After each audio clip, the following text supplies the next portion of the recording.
Asisten rumah tangga tega culik bayi anak anggota TNI. Ada cerita sedih di balik aksi wanita asal Indramayu itu. Seorang asisten rumah tangga asal Kabupaten Indramayu nekat mencuri anak dari tuannya seorang prajurit TNI.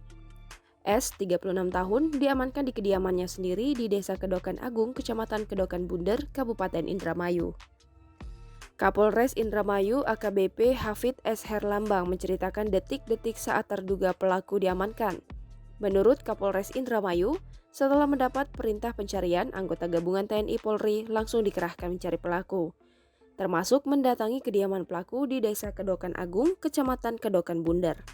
Lanjut AKBP Hafid, petugas pun langsung melakukan interogasi S menanyakan keberadaan bayi D.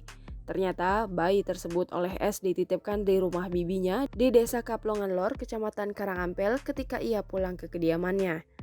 Aksi S nekat menculik anak prajurit TNI Kodam Jaya ternyata pernah kehilangan anak karena meninggal dunia. S memiliki 2 orang anak, 1 diantaranya sudah meninggal dunia.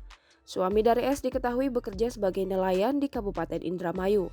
Sedangkan anaknya yang masih hidup itu tinggal di Kabupaten Indramayu saat S bekerja sebagai asisten rumah tangga di rumah prajurit TNI di Rusun Kodam Jaya, Cililitan, Jakarta Timur.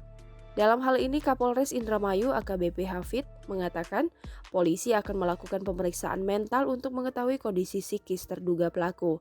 Ia juga belum bisa memastikan bagaimana kondisi pasti kejiwaan dari terduga pelaku S sekarang ini, termasuk motif S yang nekat menculik anak seorang prajurit berusia 10 bulan berinisial D, karena masih dalam proses pendalaman.